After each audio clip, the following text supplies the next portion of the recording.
So I have feelings, so I'm just going to let you know ahead of time. This is going to be a little bit of a rant. But the I pay the bills abusers,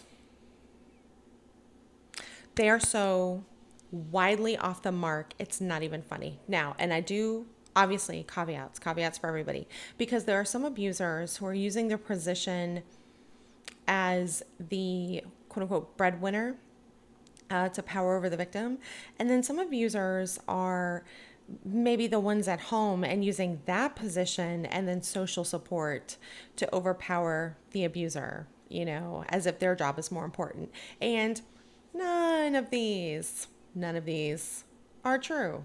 Um, okay, let's back it up. A marriage is basically a specialization. It is the city of relationships. So when you're looking at, let's say, a city, an urban area versus a rural area, in an urban area, you have a lot more options. There tends to be a lot more abundance, like finances. There's more of an economy. In the rural area, you are more self-sufficient. You have less options, but you also have, more freedom, more autonomy. The reason why cities work the way they do is because when you are in that market economy, you are specializing. So you trade off being able to sustain yourself, like by having a plot of land, maybe some chickens, being able to produce what you need for your own survival. You trade that off for more investment in the system. Money is a claim on resources, a promise for things that you want to buy. And so you agree to specialize in order to make more money. So the city collects, like lots of people, who are all specializing intensely in ways that you cannot do if you are in a rural area on like a farmstead, a homestead or something, because the orientation there is for survival and being self-sufficient, self-reliant.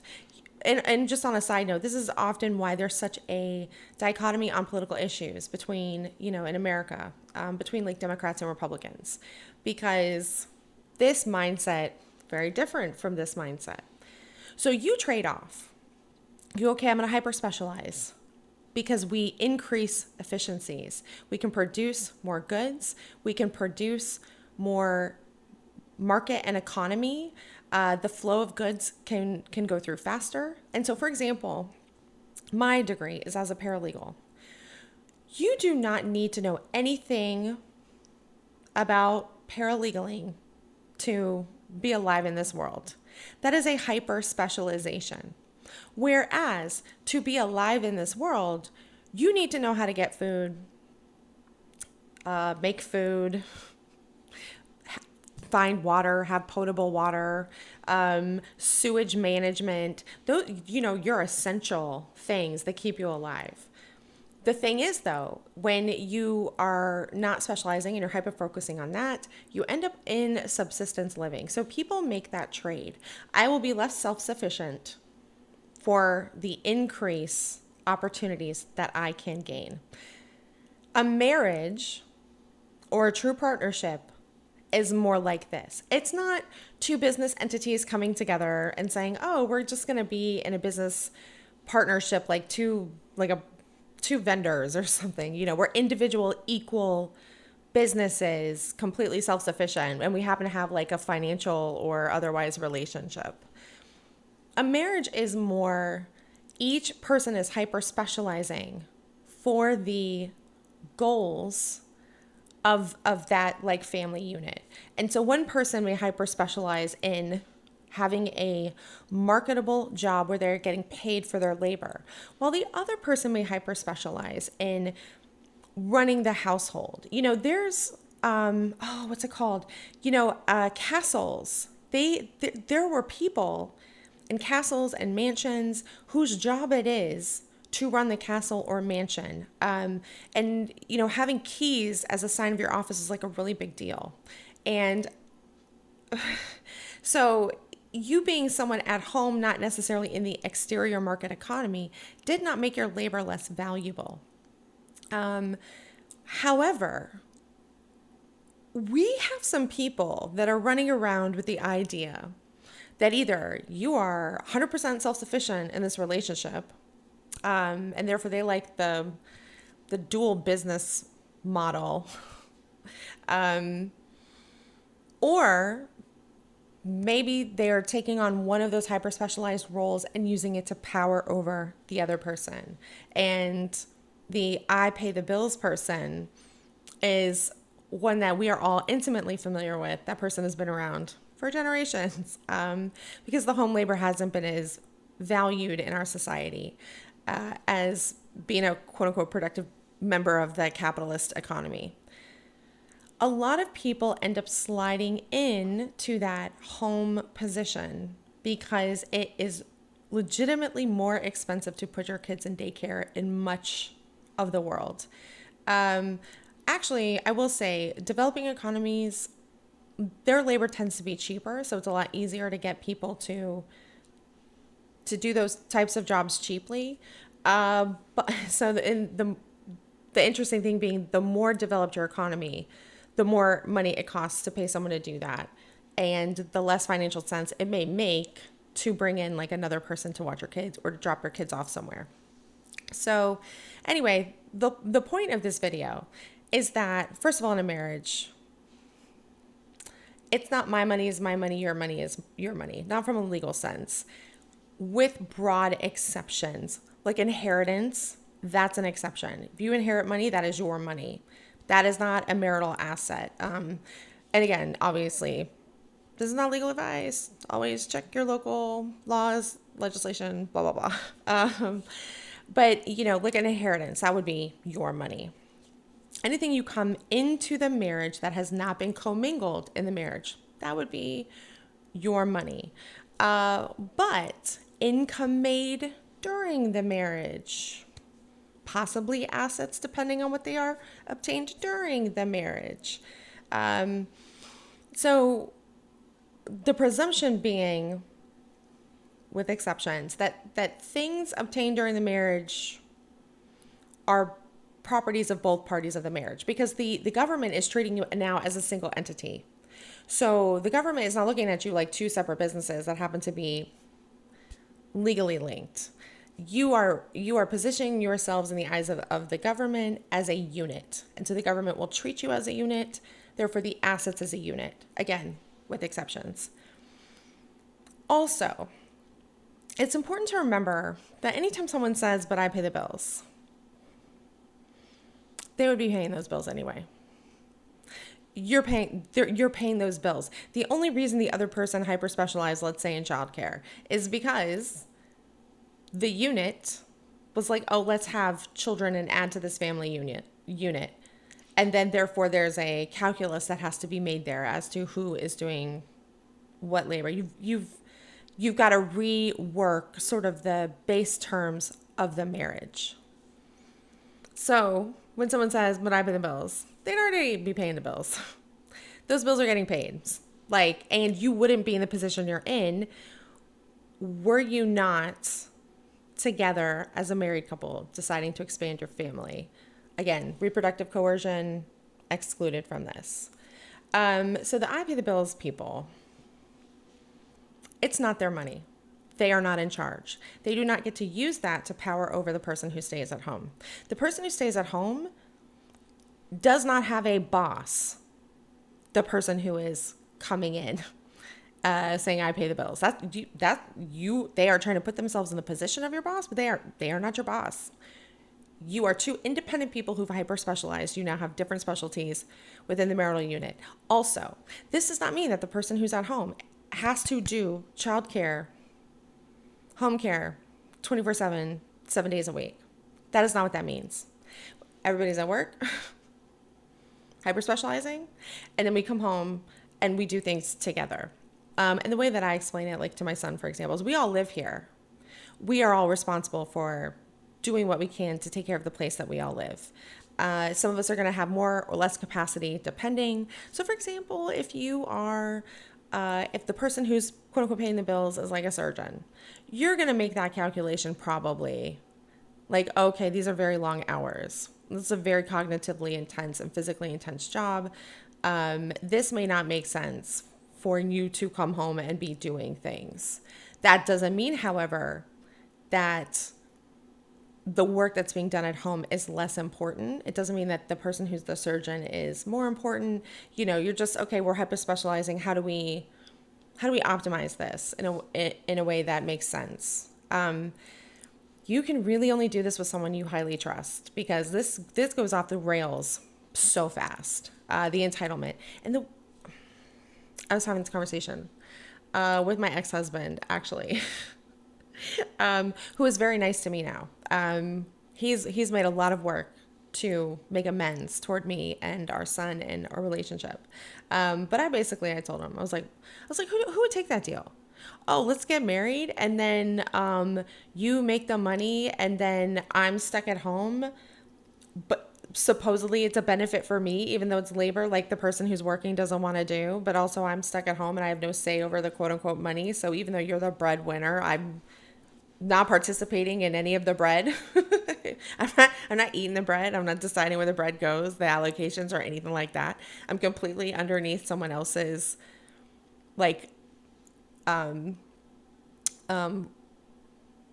ruling. Like they're completely underneath them as they try and like control you and tell you what to do. Like, I'm a grown person. No. Who would take that? Who I said to him would take that deal? How is that a deal that anyone would want to take? And my other point too was, I was like, any man could take this deal. There are gay men out there. There are gay men out there who would say, oh, okay, y'all pay the bills and you stay home and take care of everything. Right? Like, go take that. If it's such a good deal, go find it. But they know. And not all men. There are women who are in positions who are the ones who are the quote unquote breadwinners. So like, it's not all men, but the person who's working, they know it's work to be with kids. That's why when they come home, they don't want to be with the kids. They're like, oh no, but I don't, I already worked. Cause this is work. If this wasn't work, then you would want to do it. But that's how we know. That's how we know. So, and again, the person at home is not more important than the person working either. Like, you still have to respect that person is engaging in a role that allows you to exist in the capitalist economy.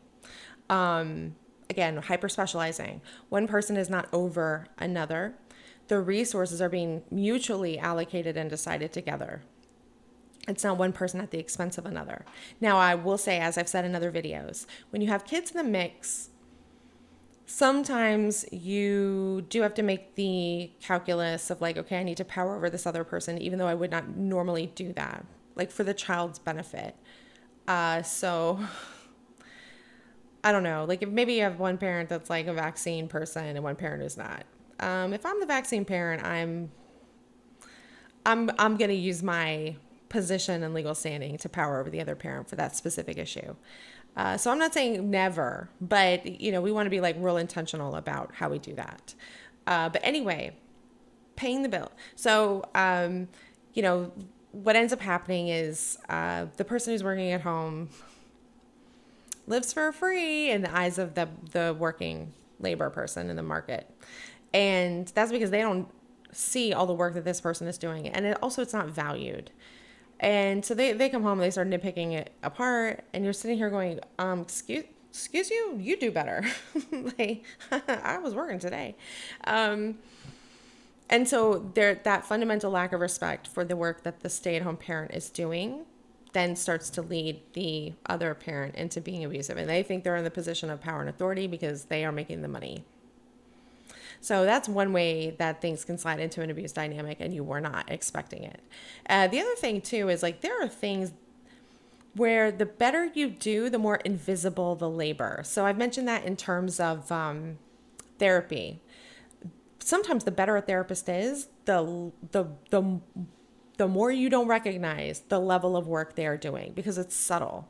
It's about knowing when to say things and what to say, and creating a space for like the therapy to come to those conclusions, because it has to come from within, right? So it's like guiding, but it's not telling. So the less involved a therapist is, many people will think, oh, that means that this is not an effective therapist. And that genuinely could not be the case. Anybody in a position of leadership, they're often using soft power and influence over hard power. And so it might be harder to see when they're doing a good job. And the same thing is true for freaking cleaning. The better you are at cleaning, the more it looks like you're not doing anything, because it has to build up to get to a visible point. So you go, oh, it needs to be clean. I need to clean this. And then you clean it, and then you're like, it's clean now. Someone who's effectively cleaning literally is doing it a little bit all the time. So it never looks like it gets dirty. And so the person who's not there and who's not taking care of it is going, well, you don't do anything all day. Not to mention, there's a unique drain on a human being when you're a stay-at-home parent, you're with a child all the time. And it's hard to explain to anybody who's never done it. And so you have these arguments of like, oh, who's working harder? The thing about being a stay-at-home parent is that when your kids, especially when they're little, you are constantly having your boundaries tested constantly, like raptors at a fence, constantly testing the boundaries over and over and over and over again. You are saying the same thing on repeat over and over and over again. And it is so hard to explain to people why that's so draining. And that's not even counting the cognitive level of like, okay, where's my kid in their development? What activities would benefit them in these specific ways that we're like optimizing for, blah, blah, blah, etc. To be a good parent, it may look like you're doing nothing. Now, this is a situation I'm describing where there are kids in the mix. If there are no kids in the mix, it's two adults, you may more likely be the business to business model.